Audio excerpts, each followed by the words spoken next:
Fonética e fonologia foi uma disciplina que eu cursei no segundo semestre de 2022 no curso de letras aqui na PUC. E, bom, já concluí essa disciplina e então resolvi criar essa playlist aqui no canal sobre ela, sobre os temas que foram abordados na disciplina. O livro texto base que eu estou usando para a construção dessa playlist, que será composta por alguns vídeos, não muitos também, mas o suficiente, o quantos eu achar necessário. O livro texto base é esse aqui, Fonética e Fonologia do Português, da Thaís Cristófaro Silva. Esse foi o livro que a professora usou na época, inclusive. E também estou usando este, Introdução à Linguística, volume 1, com as organizadoras Fernanda Mussalin e Ana Cristina Bentes. Os links de ambos os livros estão na descrição, caso você tenha interesse. Então vamos lá, eu já fiz um vídeo, já iniciei essa playlist semana passada sobre fonética e fonologia, e que os primeiros vídeos serão sobre fonética, porque tem diferenças, né? Embora ambas... Até fechei a página aqui, deixa eu só procurar de volta aqui. Embora ambas as áreas, página 105, ambas as áreas estudam os sons da fala, têm o mesmo objeto de estudo, mas cada uma aborda esse objeto de estudo de forma diferente. Lembrando que a construção desses vídeos, dessa nova playlist sobre fonética e fonologia, eu sempre farei algumas leituras também dos livros, porque com certeza eu não sei isso de cabeça, apesar de já ter feito a matéria, ainda assim eu preciso sempre consultar. É uma forma de me ajudar a sempre lembrar desses conceitos, gravando esses vídeos aqui dessa playlist, mas também você que está assistindo já tem uma ideia do que seja essa disciplina na faculdade. Deixa eu então só relembrar o que foi falado, ou o que eu comentei no primeiro vídeo sobre fonética e fonologia, especificamente sobre fonética, né? Só relembrar o que é fonética. A principal preocupação da fonética é descrever os sons da fala. Isso segundo este livro, beleza? Mas o principal conceito que eu usei naquele vídeo foi o seguinte: a fonética é a ciência que apresenta os métodos para descrição, classificação e transcrição dos sons da fala, principalmente aqueles sons utilizados na linguagem humana. E aí, aprendemos naquele vídeo que existem áreas de interesse na fonética, então, fonética articulatória, fonética auditiva, acústica, instrumental, e essa playlist aqui, ou a disciplina em si que eu tive na faculdade, tem o foco em fonética articulatória. E o que é fonética articulatória? Compreende o estudo da produção da fala do ponto de vista fisiológico e articulatório. Bom, então isso foi o que eu comentei no primeiro vídeo dessa playlist. Hoje eu quero trazer alguma ideia do que seja o aparelho fonador, que é a sequência. Naquele vídeo eu fiz uma introdução, isso aqui. E hoje eu quero falar um pouco sobre aparelho fonador. O que essa autora traz sobre isso então? Olha o que ela diz: aparelho fonador. Os órgãos que utilizamos na produção da fala não têm como função primária a articulação dos sons. Eu vou mencionar eles daqui a pouquinho, quais são esses órgãos, mas a primeira informação que já fica clara aqui é que todos esses órgãos que serão mencionados, eles não têm, então, como função primária a articulação dos sons. Eles têm outras funções, ou têm outra função primária, mas não a articulação dos sons. Lembrando que estamos falando de fonética e fonologia, então tratar do aparelho fonador é primordial para se entender ou para se usar a fonética e a fonologia, né? Para se aplicar.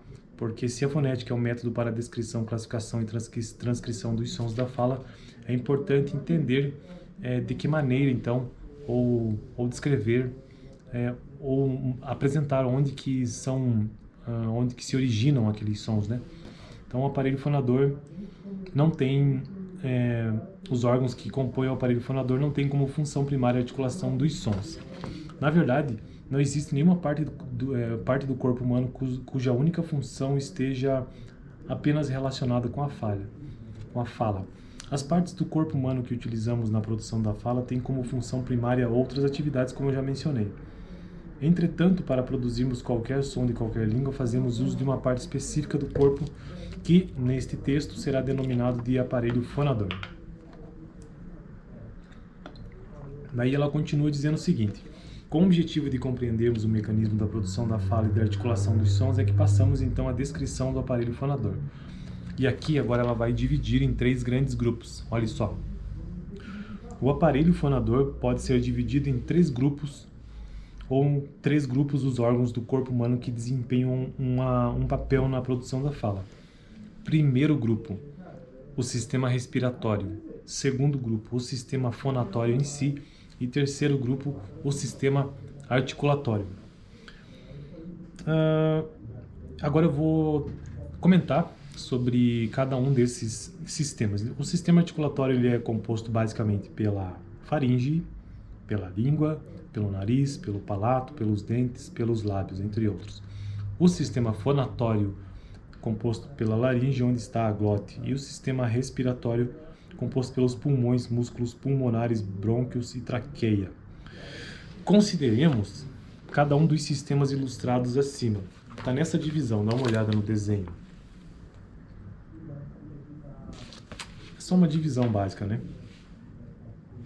O sistema respiratório, vou começar do mais inferior ou mais elementar primeiro. O sistema respiratório consiste dos pulmões, dos músculos pulmonares, dos tubos brônquios e da traqueia. O sistema articulatório encontra-se, já o próximo, né, encontra-se na parte inferior à glote, que é denominada cavidade infraglotal.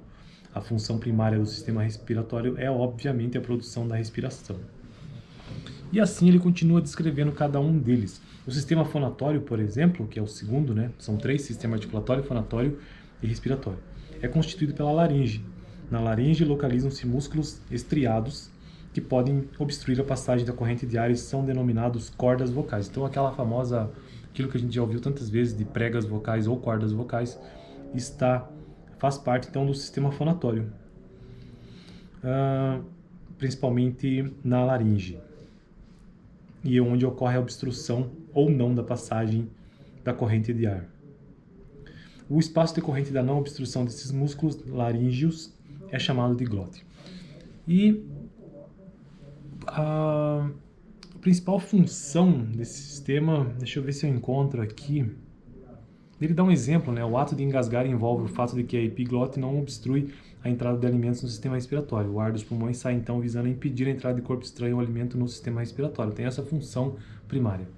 E o sistema articulatório consiste então de laringe, da língua, do nariz, dos dentes e dos lábios, ou seja, a estrutura que se encontra na parte superior à glote. Essas funções relacionam-se principalmente com o ato de comer e podemos salientar, morder, mastigar, sentir o paladar, cheirar, sugar e engolir. Que mais que tem nesse livro que eu poderia comentar ainda sobre isso, antes de eu partir para o próximo livro com um comentário bem interessante sobre neurolinguística. Os 3 sistemas descritos acima caracterizam o aparelho fonador e são fisiologicamente responsáveis pela produção dos sons da fala, levando-se em consideração as características fisiológicas do aparelho fonador.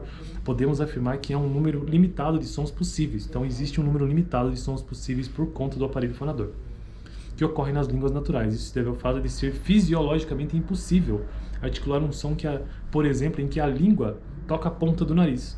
Então, por outro lado, os sons cuja articulação envolve a língua tocar os dentes incisivos superiores são atestados em inúmeras línguas. Em outras palavras, enquanto certas articulações são fisiologicamente impossíveis, outras são recorrentes. Considerando-se, portanto, as limitações fisiológicas impostas ao aparelho fonador, podemos dizer que o conjunto de sons possíveis de ocorrer nas línguas naturais é limitado. Na verdade, um conjunto de aproximadamente 120 símbolos é suficiente para categorizar as consoantes e os vogais que ocorrem nas línguas naturais. Beleza? Então, isso é o que esse livro traz sobre o aparelho fonador, de forma bem básica. Já esse outro livro, e eu tenho 1 minuto para resumir isso, ele diz o seguinte sobre a fonética articulatória, né, que é o nosso foco aqui, a produção da fala. Ele diz que uma parte que eu marquei foi a seguinte: a verdade é que antes de abrir a boca para falar, uma pessoa necessita planejar o que vai dizer e enviar comandos neuromusculares para que a sua fala se realize. Como a linguagem é um composto de ideias e sons, é preciso organizar as ideias e os sons que irão carrear essas ideias. O primeiro processo de produção de fala é neurolinguístico. Isso significa que é preciso juntar as ideias aos sons correspondentes daquilo que se quer falar em uma determinada ordem, seguindo as regras da língua. E aqui ele explica o que são regras da língua. Feito isso, o cérebro começa a enviar para os músculos mensagens para diferentes partes do corpo, preparando-o para dizer o que foi planejado. Este é o processo neuromuscular. As primeiras mensagens agem diretamente sobre o processo da respiração, isso que eu já falei até agora no vídeo, né? Só estou dando o que vem antes, até mesmo do aparelho fonador. A ideia, né? O diafragma e os músculos intercostais mudam o mecanismo comum de respiração, que ocorre em forma de uma onda suave e regular, para uma onda que apresenta em um momento curto uma intensidade muito grande, em um momento relativamente longo, uma queda durante a qual aparecem variações de duração e intensidade, definindo assim os limites e as bases de cada sílaba do enunciado que se quer falar. E aqui ele continua trazendo alguns detalhes sobre essa questão de variação de pressão de corrente de ar. Então ele tem até gráficos, ó, a formação das sílabas, enfim, coisas desse tipo. Então hoje a minha ideia foi mesmo trazer algum princípio básico ali do que seja o aparelho fonador, e eu espero que tenha ajudado de alguma forma, beleza? Valeu, até o próximo vídeo que eu continuarei essa playlist.